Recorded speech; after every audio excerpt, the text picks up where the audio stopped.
here's another thing that I think we could really, really focus in on this highly politicized era. You know, there's a lot of talk about social justice, right?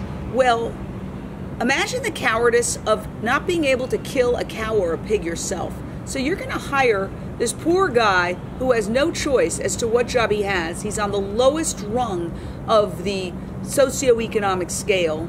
And you're going to say, you kill every day, day in and day out for a living. You get the carpal tunnel syndrome. You get the PTSD. You get the alcoholism and the drug addiction and the domestic violence and even the violence against your pet at home that comes with the job of killing every day, day in and day out.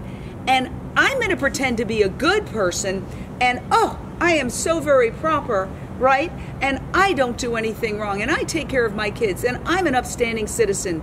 And I don't want to see the video that you just posted about the truth in my newsfeed. But when it does come out, I'm going to blame that slaughterhouse worker for that abuse. Right. And I'm going to demonize that poor guy who doesn't even have a choice as to what job he has. Yeah.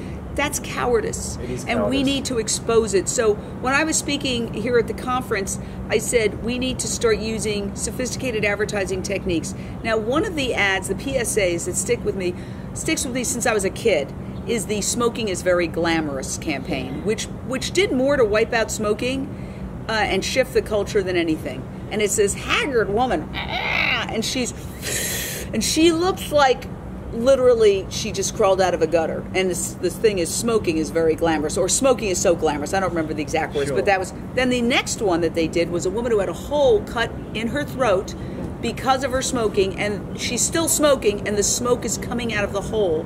It's a famous ad, and that one ad turned so many people off to smoking, and I remember that. I mean, how many ads? We've seen probably billions of ads in my lifetime, and that ad stands out. We need to do that kind of advertising about the meat and dairy industry. We need, to appeal to people on a whole host of things. Family values, which is what they do. Upward mobility, because it's trendy.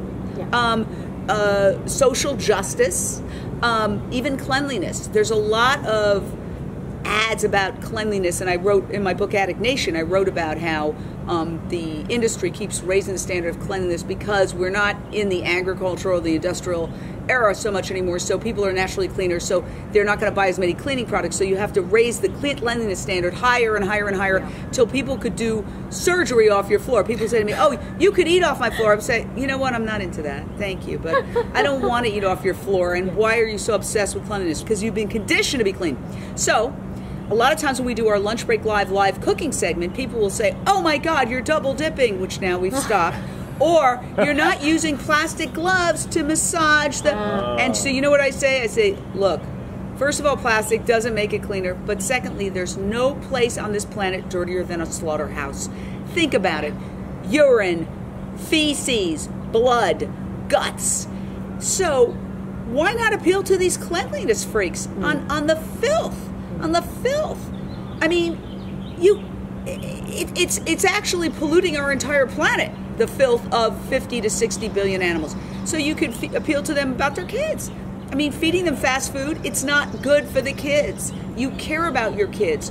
Why not care to the point where you don't feed them bad food that is going to give them, heart disease, cancer, obesity, diabetes, all these other problems. If you have somebody who loves their pets, then there's that great campaign, Why Love One and Eat the Other. But I think we could do something even more sophisticated with that. And then the whole cowardice idea, the idea that people who consider themselves liberal, who consider themselves standing up for workers' rights. So I just threw this out. I just thought, show a picture of a little pig and say, if you couldn't kill her, then don't eat her. As a tagline. I think we need to come up with a lot of these taglines.